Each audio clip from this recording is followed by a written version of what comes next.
Welcome back, and thank you very much for staying with us right here on SABC News. We now turn our focus on the expected State of the Nation address scheduled to take place on Thursday.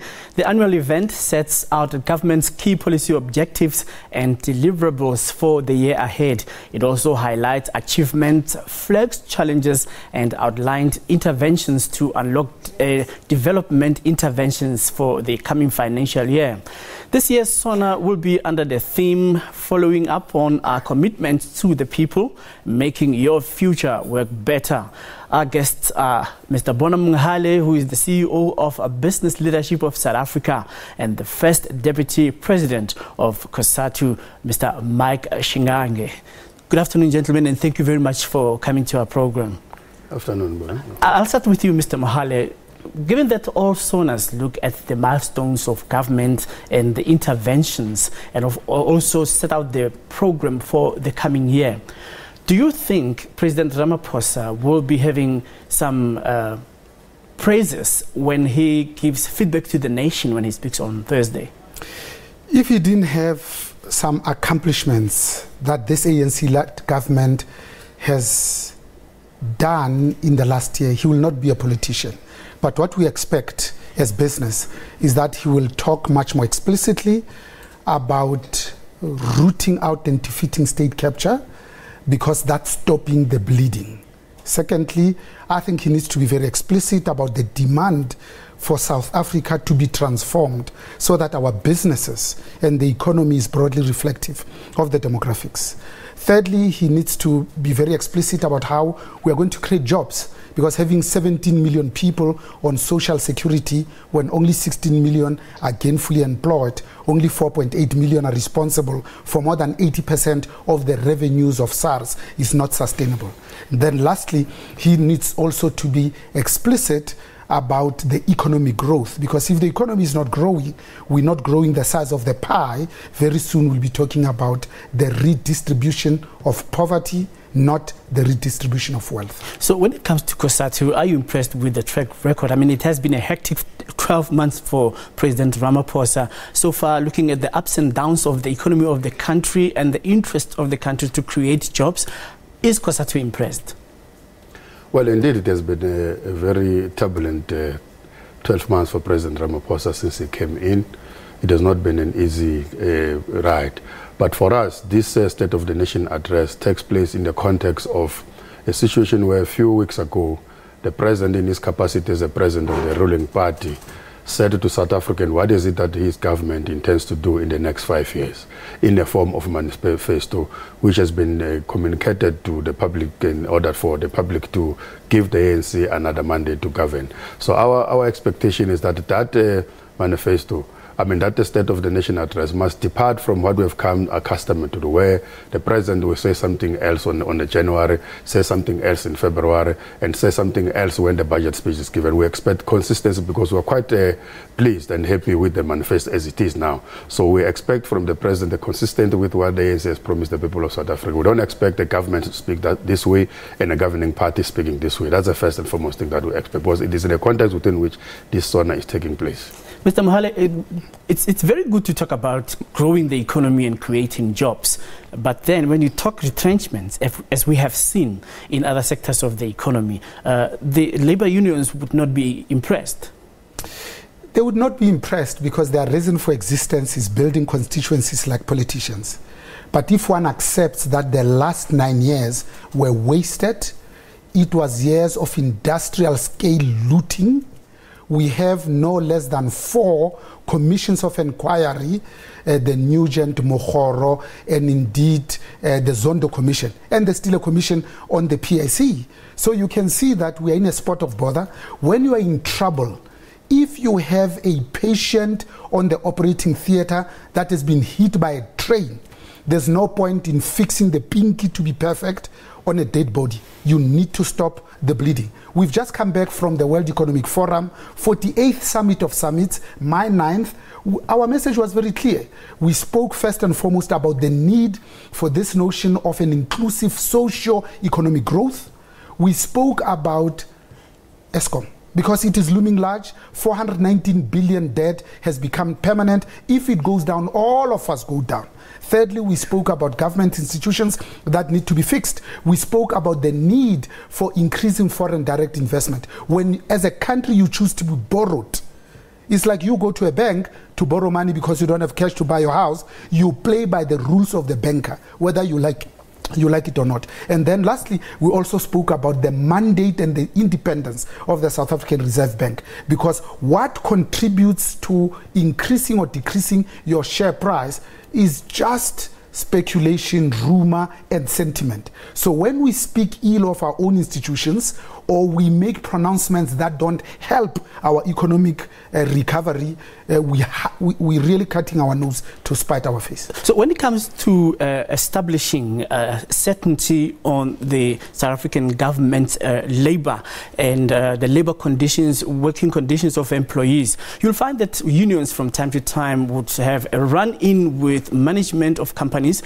regarding the working conditions, salaries of employees, especially during salary negotiations. And you will find that when it comes to foreign direct investment, companies which will be coming here to invest want profits, and they do not have time to have people doing in front of their premises when production has been halted. And that has an effect on their overheads. What do you have to say to that? Look, that's what we're expecting from SONA is that the South Africa-led government by the ANC has promised to have what we call a developmental state. And in a developmental state, it talks to a job security and job certainty of all those who work.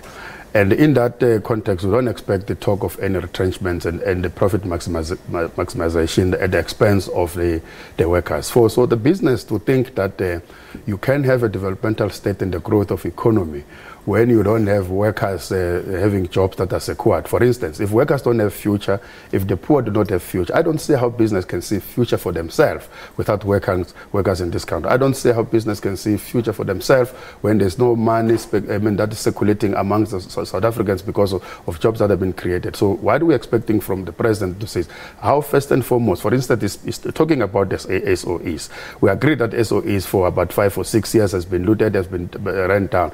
The context within which the SONA is taking place is where one plans, concrete plans on how first and foremost to deal with those who have looted the SOEs, who have bankrupted them, but also how are you going to defend and protect those who are innocent, are victims of the SOEs, because the workers in Eskom are victims of the looting that has taken place there. Workers in Eskom and Dinel and workers in everywhere else, in SABC, for instance, are not the ones who caused the situation that we find ourselves in. It can't be the first people that we want to go to when we want to think that we're turning around it. So our view is that you need a situation where we not see board members, directors, CEOs, and chairpersons taken into account for what they've done in these SOEs. So, but also we want to say, how do you turn it around? How do you make sure that it is recapitalized and it creates current jobs? In the manifesto that we're talking about, it says we're going to create 170,000 jobs, for instance.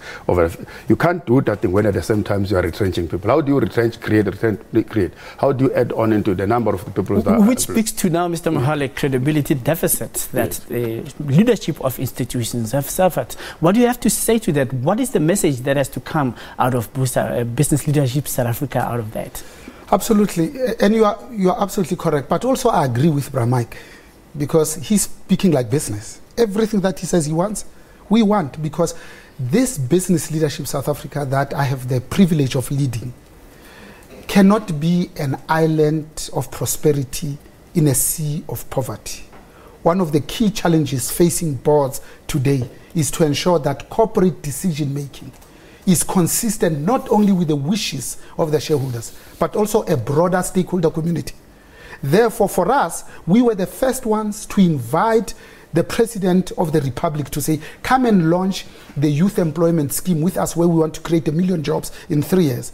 That's about 300,000 jobs per annum, because we realize that it cannot be that as a company, you have return on investment of 15% in an environment where CPI is 6%, and you get directions and dictums from headquarters to say you must reduce your total labor force by 10%.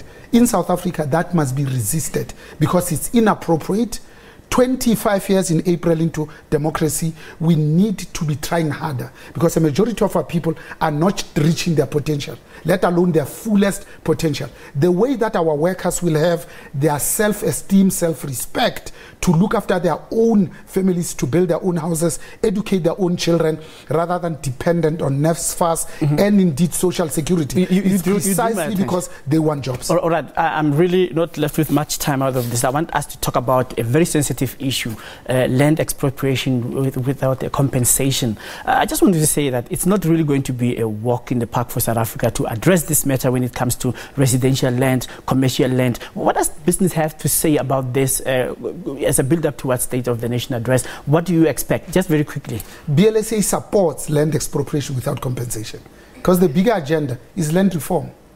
It's land restitution, land redistribution and development.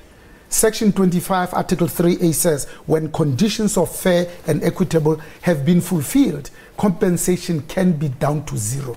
So here we see a policy implementation failure rather than the adequacy and the clarity of our constitution. Okay, your view? In fact, we wish on Thursday the president can announce concretely how he's going to redistribute land to the poor of this country, because it is through the land that the ordinary South African can be able to start their own small enterprises. And also talking about the Reserve Bank that is talking, we wanted the Reserve Bank that is going to say to the banks, 15% of your lending must be a lending that we're going to, a productive lending, where you're going to assist the ordinary person on the ground there to be able to establish his own businesses, rather than to lend only for people to go and buy houses which they're going to be repossessed after 20 years. So we wish that an issue of the land could be closed once and for all by the time the president closes the State of the Nation. All right, there's definitely so much to talk about concerning the State of the Nation address, but of course we will follow up on this and we'll be having you here to come and tell us what you have been impressed with after the president has spoken.